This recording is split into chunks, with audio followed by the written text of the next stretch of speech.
pagi. Hari ini Minggu 8 Desember 2024. Kita menuju Desa Kelampayan, Kecamatan Astambul, Kabupaten Banjar.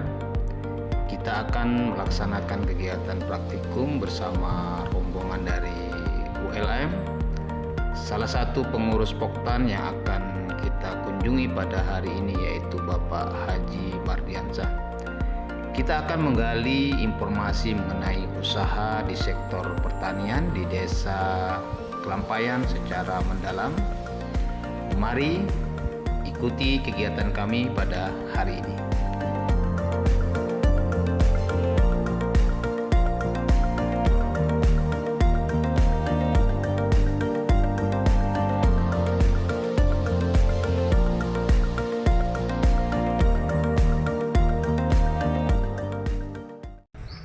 Terima kasih, nama saya Haji Mardiansyah. Kebetulan dipercayai pada Pakawanan ditunjuk menjadi ketua kelompok Tani Sinar Keramat. Untuk kegiatan kelompok Tani Sinar Keramat berjumlah 21 orang. Alhamdulillah sudah kelasnya kelas lanjut. Kemudian untuk usaha di bidang pertanian itu untuk sehari-hari adalah telur itik. Sedangkan untuk tanaman jeruk itu ada macam-macam, ada jeruk siam banjar, ada jeruk purut, ada jeruk lemon, kemudian ada jeruk nipis dan jeruk kuil. Pokok utama adalah berupa tanaman padi. Boleh tahu Pak, ubjanya namanya apa Pak? Ubja apa? Bukan. Oke.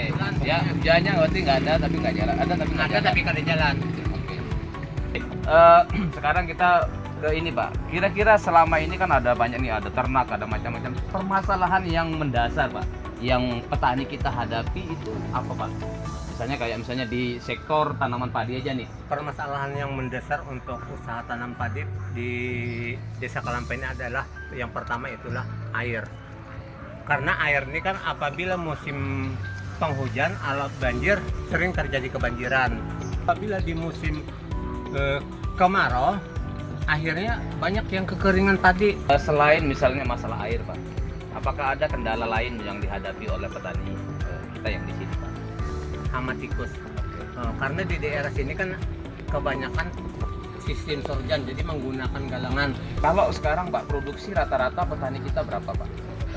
Anggaplah berarti anggaplah ambil sampel dengan menggunakan tim statistik itu berarti yang rata-rata 10 tadi Pak ya? Ya. Varietas yang ditanam kan ada tadi lokal lokal unggul atau lokal nasional. Nah, lo yang maksudnya tuh lokal unggul, lokal nasional, ada nggak nama varietasnya? Ada. Namanya Pak? Ada siam jambon. Oh, siam jambon. Ada Oke. siam sabah. Yang banyak ada ditanam siam apa? mutiara. Yang banyak ditanam siam apa nih? Siam sabah, siam mutiara. Kalau dibagi-bagi misalnya persentasinya berapa Ya persen? kurang lagi aja. Oh, 50-50 ya. Ya, Siam 50-50. sabah, siam Mutiara. mutiara. Oke. Dalam pengaturan air ada nggak di sini yang namanya P3A Pak? Enggak ada. Oh, nggak ada ya. Pemasarannya gimana Pak ini? Nah, ibaratnya panen, petani kita sudah panen, apakah ada tengkulak yang udah dia bermitra, ber-MOU, atau petani kita nih menjual masing-masing hasilnya? Kalau di sini petani rata-rata dulu sistem tunda jual gabah. Oke. Dia tunda disimpan. Disimpan. Jadi tidak ada yang seperti di hulu sungai. Iya. Panen hari ini, Panen hari ini langsung jual. Di sini enggak. Tunda, simpan. Tunda jual gabah. Ya. Harga jual berapa Pak per beleknya di sini? Kalau sementara ini untuk ini 80. 80.000. Oke ya. Untuk ini Semua ya siam Ya. tadi. Iya. Modal apakah ada ini nggak misalnya Lembaga modal itu permodalan. ada nggak misalkan di sini petani kita misalnya untuk mendukung dalam permodalan dia misalnya minjam uang di koperasi atau ada nggak di sini sebuah pembiayaan berbentuk koperasi atau petani kita langsung ke perbankan langsung? Enggak ada. Berarti pendanaan pure masing-masing. Apa Pak kendala kita yang dihadapi di jeruk Pak? Kalau jeruk purut untuk sementara ini tidak ada permasalahan. Oke. Harga tadi berapa Pak jeruk purut? Pak? Kalau sekarang 15.000. 15.000 per kilo. Rata-rata hasil Pak itu per hari atau per minggu panennya Pak? Setengah bulan sekali. Kalau aku kan yang ada yang jauh, ada yang dekat. Kalau yang jauh itu biasanya aku satu kali aja, satu pohon itu 10 kilo. Oke. Luas Pak, di kelompok kita tuh Pak, yang di kelompok apa tadi? Kelompok Sinar apa? Keramat. Sinar. Sinar Keramat ini luas anggota kita yang nanam jeruk purut itu berapa luas Pak? 4 hektar. 4 hektar. Berarti luas jeruk purutnya dia hanya di angka 4 hektar. Oke. Kendala untuk di jeruk purut tidak ada, pemasaran sudah sangat ini ya. Iya. 15.000 per kilo. Kita kan di sini kan tentu ada ini Pak ya, banyak kan usaha ini. Saya mau mempertegas lagi tuh, ada nggak lembaga pemasaran yang khusus Pak? Ini pola pemasaran kita di sini gimana Pak? Kalau di sini pemasaran asik, kita punya lahan panen cabai, kemudian kita bawa ke pedagang yang langsung berjualan ke Martapura atau ke Banjarbaru. Berarti tetap ke arahnya ke Pedagang tanpa melewati Tengkulak ya? tanpa melewati Tengkulak. Berarti dia lewat grosiran langsung. Iya, lewat Kan grosiran ini kan langsung membagi ke Iya. retailer kan? Iya. Oke. Langsung Berarti pengecer. dia Iya, langsung iya. ke pengecer. Berarti dia petani kita langsung ke grosir, Grosir. dari grosir langsung ke Pengecer. ya. Yang paling mendasar keluhannya di jeruk Siam Banjar ya. Jeruk Siam Banjar itu apa Pak? Tadi yang saya katakan itu bahwa jeruk Siam Banjar saat ini itu karena menggunakan herbisida yang berlebihan, yang sistemik, akhirnya tanaman jeruk akarnya itu mati. Pernah nggak Bapak mendapat pelajaran tentang konsep kita di dalam penggunaan pestisida yang bijak dan benar? Itu belum pernah. Kalau misalnya dari segi hama penyakit untuk tanaman jeruk kita, apa yang biasa yang menjadi keluhan daripada petani kita yang ada di sini? Untuk hama penyakit sementara ini terutama misalnya di buah aja. Kalau buah kan biasanya ada kumbang yang mencecok jadi akhirnya rusak. Lalat buah. Ya, lalat buah. Kalau untuk lalat buah ini yang selama ini petani kita gunakan apa Pak? Inseknya? Sementara ini paling dia menggunakan diasenon, Metadon. Iya. Tapi kalau kita lihat ini kan kayak itu Pak ya. Salah satu kayak putih itu kan itu kan kayak kutu kebul juga itu kan. Nah, kalau dari daun itu menjadi kendala nggak kayak kutu kebul itu Pak? Kendala.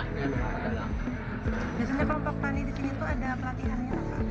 Biasanya ada. Ada. Kapan aja biasanya?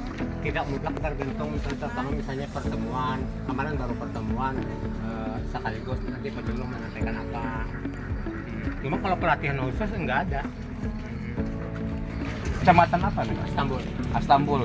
Tapi kalau di desa sini, ini desa Kelampayan. Tapi di kecamatan Astambul pernah tahu nggak kalau ada pembiayaan Pak? Yang di bank. Tahu. Tapi di sini nggak pernah menggunakan itu ya? Enggak. Karena kan di sini daerah agama. Iya. Oke. Umur pian berapa Pak? 60. 60 lah Pak. Jadi kelahiran 65 lah ya. 64. 64 malah ya. Pendidikan terakhir pian itu apa Pak? S1 pertanian. S1 lah Pak. 18 tahun. S1 pertanian jurusan apa Pak? Sosek. Oh sosek. Oke. Enggak. Upaya. Pernah nggak mengikuti pelatihan itu Pak? Sering. Ya. Pelatihan yang sering ini yang diikuti apa Pak? Yang mungkin ada sebutkan mungkin anggap 5 lah Pak minimal lah. Pertama misalnya Nama pelatihan. Program YES tadi apa yang Ya. disampaikan tadi. Program YES. Oke, habis itu Program YES itu kan ada macam-macam. Ya. Ada budidaya padi, budidaya jeruk. kalau pelatihan yang lain Pak apa Pak? Iya, masalah hama penyakit. Hama penyakit. Konsep pemasaran yang didapat di dalam pelatihan itu diterapkan di kelompok. Ada BMP namanya, motivasi bisnis.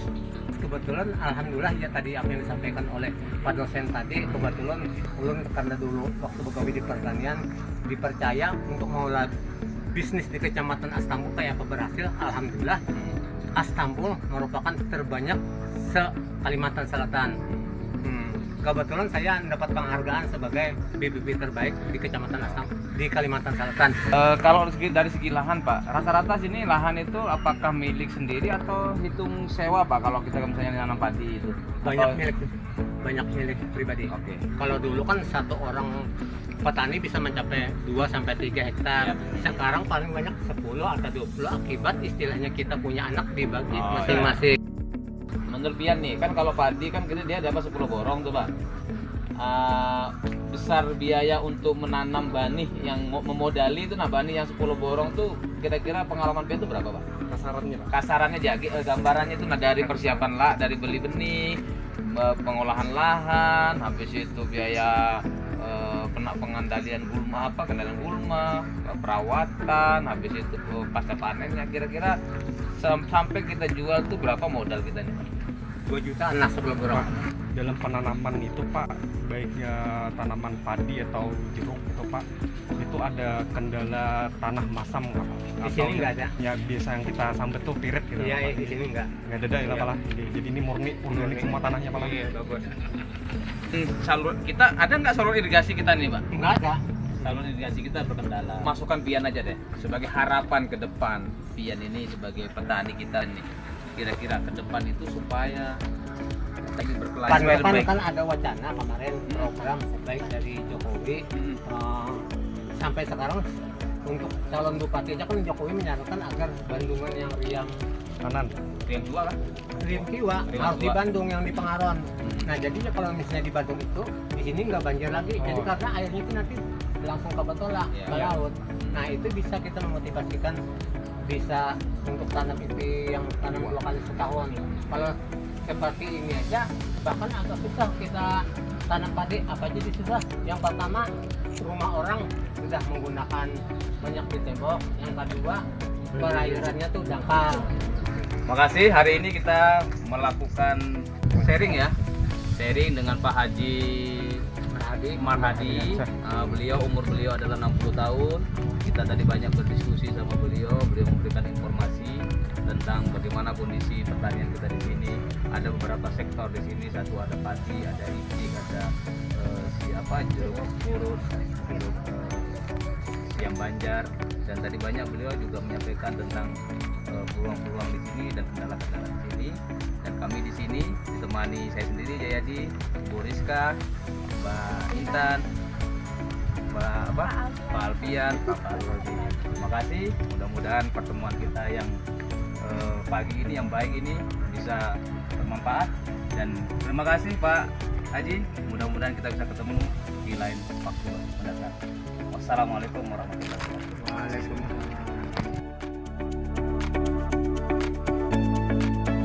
Oke, kita di lahan Pak Haji Marhadi. Oke.